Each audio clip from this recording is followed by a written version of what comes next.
Itong ginagawa ko is reality ng buhay. Madalas dahil sa gusto mo, pupuntahan mo yung kaibigan mo, yung ano mo, is na akala mo lang kulang sa kapital. Pero ang totoo, yung how to manage pa yung problema. Hindi ako perfect. Kaya nga, nagda-vlog ako ng ganito is dahil sa mga expert, sa mga naranasan na humingi pa rin ako ng advice sa inyo. Ano ang gagawin ko?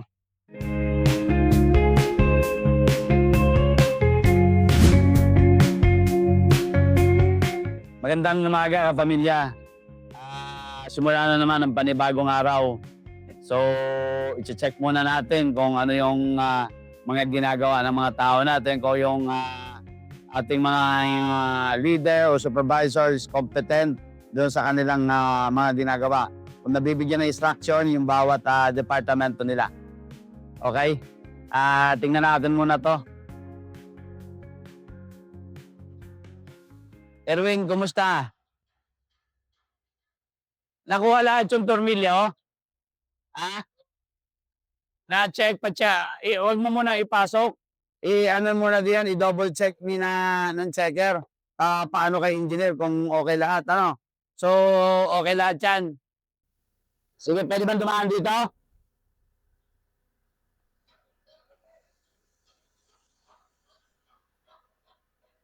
Sige, dyan na.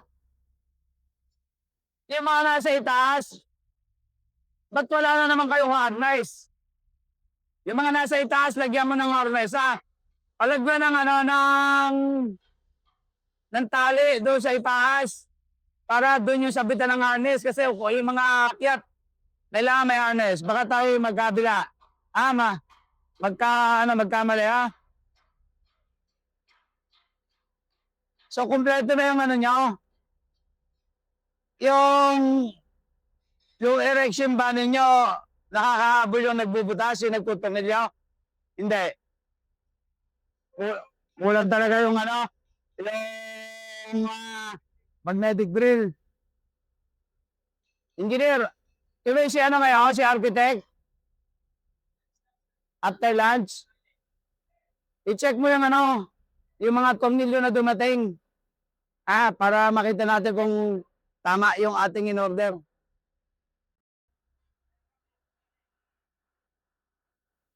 Ngayon na ito binuksan. Ano ito? Iniwan na nakaganto? Bago lang bukas? Ito mga kapamilya, tingnan nyo yung mga expire na nabibili kong pintura. Kung suggest ko nga kung pwede pa to. Tingnan mo yung tatak, yung brand. Dahil kasi ako sa mga mura. Pero ginagawa ko ng brand.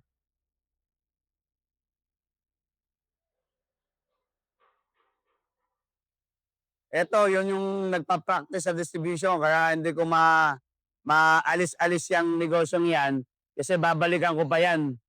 Yan, soft drinks.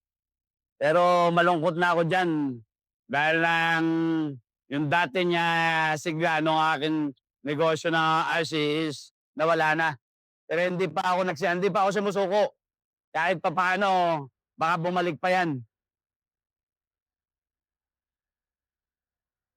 Yan.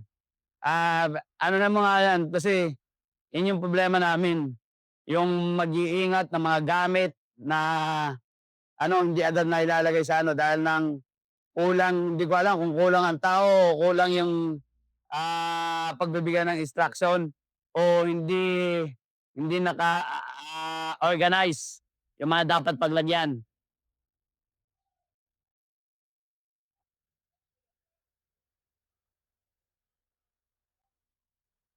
Ito, nakabuhos ka kahapon ng biga. O sana matapos na rin yan. Ito yung pag nakikita ko, yung mga kalat na, ayan, mga kapamilya, pagpayuhan niyo ako doon sa mga mali kong ginagawa at baka kaya kong itama.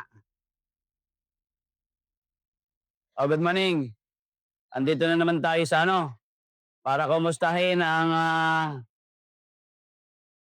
pinakamasakit na ulong negosyo ko, ang tracking.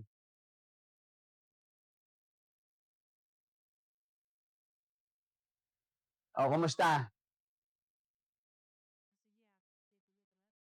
Antayin natin yung ano. Kumusta? Ilan ang nakalabas mo? 10. Ilan ang hindi nakalabas? Ilan ang hindi mo natakbong truck? Okay. Doon sa dating mga lumang truck natin, lahat, anong problema? Driver? Opo, tatlo po. Pa-RLL. O sige, mag-advertise kayo. Mag-offer ka na ng okay. Sige. Ano, kumusta naman yung order? Hindi na tayo magbobodega? Ah? Iwasan niyo magbodega kasi lugi tayo 'pag nagbodega pa, ha? Ang presyo natin ay, mas mataas ang presyo natin kaysa sa benta ng piso ano. So, ginawa na lang natin ng paraan na i-adjust sa tracking. Nagbigay sa inyo ng tracking sa ano ng cement ano. Okay. Ito naman ang ano, ang sales office ng Cooking Rail. Kumusta? Good morning, magaganda kong mga tao ano. Ah, Kumusta? Na-produce na ba? Ibig ko sabihin may pang-deliver. Ano ang kulang? Sa so supply ng raw materials ang kulang na naman. So magbenta kayo kahit walang pang-deliver. Bahala ng bahala na ang operation na supplyan and then kumuha sa ibang brands. Kung wala, mamili. 'Di ba? Ibig sabihin kung mura doon sa kalaban, bilhin ninyo para dali naman sa ibang lugar na pupuwedeng kumita. Ang importante, natulungan mo ang kalabang maubos yung kanyang mura, 'di ba? So kumita ka pa rin, tama? Okey.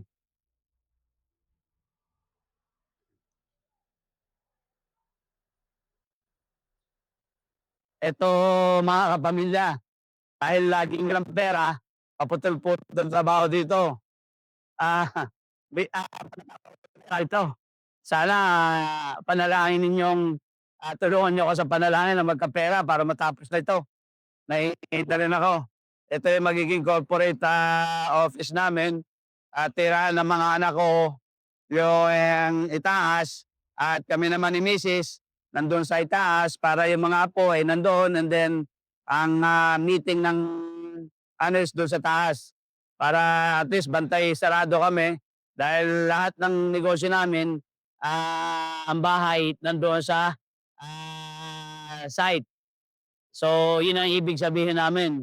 Ah, Humihiling ng bahay sa subdivision yung aking asawa, ikaw, teka, sino magbabantay ng negosyo mo? Eh di yan, at least kahit tayo tulog, alam na gising tayo ng mga tao, hindi makakalusot ang magnanakaw, ang gusto magpalusot. Kasi nandyan tayo.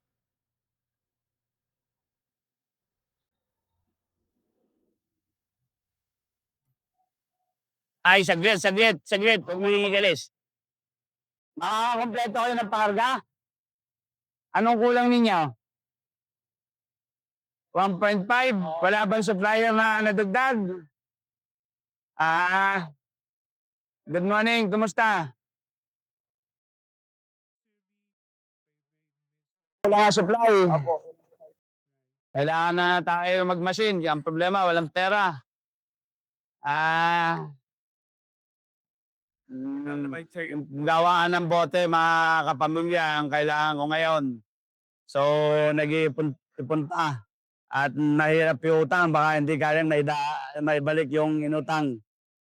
So, ito mga kapamilya, kung gaano kahirap ang trabaho araw-araw na magdadaldal na lang ng magdadaldal para mabigyan ng instruction ng aking mga leaders. Parang sobrang dami yung tao mo, di ba? Pahinante. So, habang nagkakarga pa, habang hindi pa umaalis, tumutulong diyan. Paano yung cost no'n?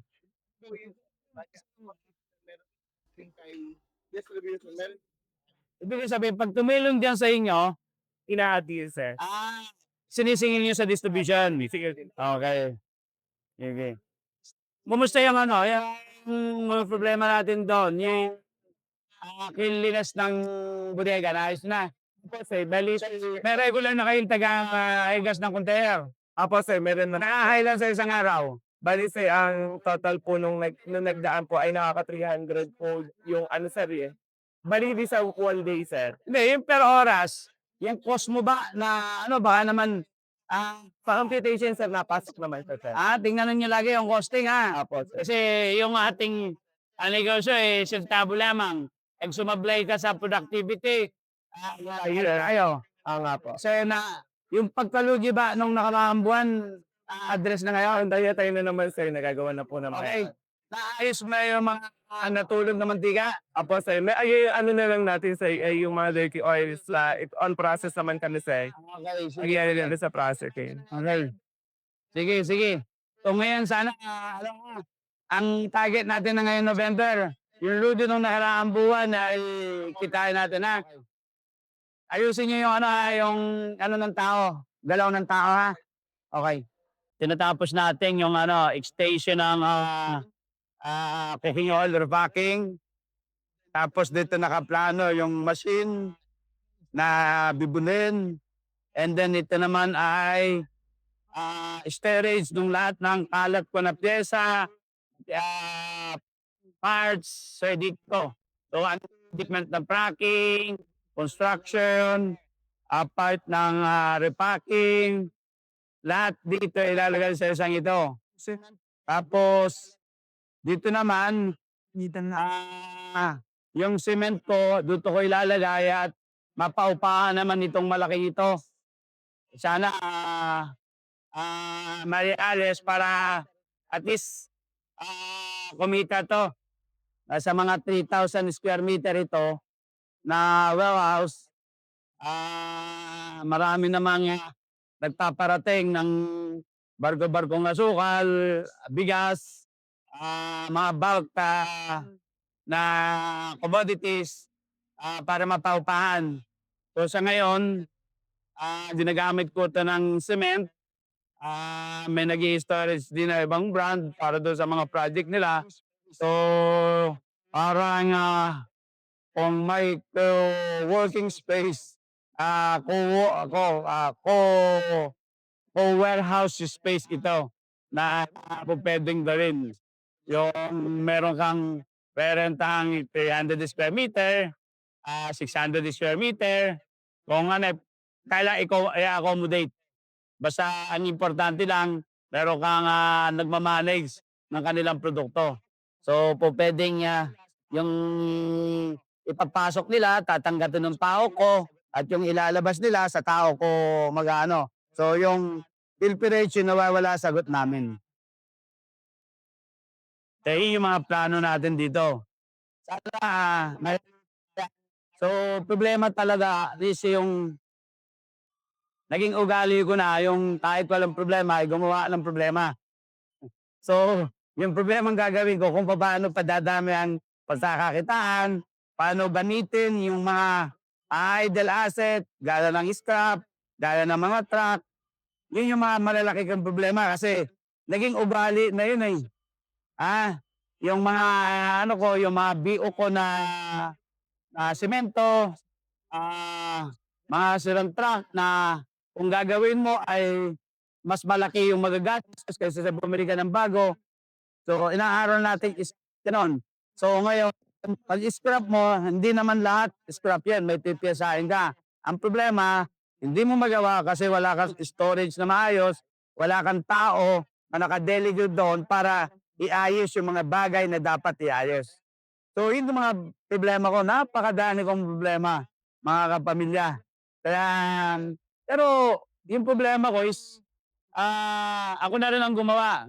Kasi, napabilis yung aking galaw, nahuli yung mga kailangan na dapat. Pero at the end of the day, pag compute mo, nanalo pa rin ako kasi yung opportunity hindi nakawala sa akin. Diba? Saka ako babalikan yung aking mga hindi kinaya. So ngayon, kaya nga ako ganito is para matulungan niyo ako. Magsisisend ka na ako next year. So kailangan ko magpahinga. Umaaring ang mga bagay na ginagawa ko ngayon sa mga susunod na panahon na hindi ko na kaya magawa. So ngayon, nandun na ako sa stage ng paglilinis, paglilipsik, o pagpapagaang na lang ng aking mga problema. Kaya unti-unti inaayos ko. Hindi mo naman maaayos ng biglaan yan. So kailangan, halimbawa, kaya nga kalat mo ng mga pyesa, hindi mo magagawa yan kung wala kang tao na maayos at saka wala kang storage na pag-aayusin. And then kahit may storage, yung plano kung paano haaluan ang galaw. Pagpasok ng forklift, pagpasok ng boom truck, kung kailangan mag-boom truck. So kailangan planuhin pa rin natin. So importante talaga yung maiayos natin yung ating pangalan to, ugali at saka pananaw. At saka yung mga pagdidesisyon kung kailan, kung alin ang dapat. Yun yung importante. Kaya sa ulit-ulit yung sinasabi, yung good behavior, attitude, and discipline. Kasi yun lang ang ina-apply ko sa buhay ko. Tapos yung purpose, yung talagang purpose. Kasi, di ba, ang purpose mo is matapos mo ito sa takdang panahon. So, maaaring ang gusto mo pa pero hindi mo na kaya. So, kaya kinakailangan yung reality ng buhay ay maintindihan mo. Kasi, minsan kasi yung mga bata nagmamadali. Dahil, so, nakita nilang hype. Kahit wala pa silang capacity, kahit wala pang value, mag-a-advertise na agad, magkukuha ng investors para pero ang tanong, sino yung mo? Sino yung sinusugal mo? So, ang isinusugal, yung pera ng mga investors. Samantalang, wala pang capacity talaga to do it. So, sana may lesson itong sasabihin ko. Kinakailangan, wag kang magpahamak ng tao. Kailangan ikaw muna ang magsakripisyo bago mo i-offer sa ibang tao. Locate, value based para itong ginagawa ko is reality ng buhay. Madalas dahil sa gusto mo, pupuntahan mo yung kaibigan mo, yung na akala mo lang kulang sa kapital. Pero ang totoo, yung how to manage pa yung problema. Yung problema ng good behavior, attitude, and discipline, hindi pa maayos. So, yun ang aking mga lesson learned na dapat maintindihan natin. And then, hindi ako perfect. Kaya nga, nag-vlog ako ng ganito is, based sa mga expert, sa mga naranasan na, humingi pa rin ako ng advice sa inyo. Ano ang gagawin ko? Ito yung plano ko, at the age of 60, ito ay mamanage nila ng aking mga top-level management at saka ng mga anak ko. So ako naman, kung wala silang expansion, yung kita na na-accumulate nila, yun yung papunta sa akin. And then papunta ako sa mga investment ng real estate, development, na kung saan transactional na lang na meron akong team na gagalaw sa operational. Yun lang.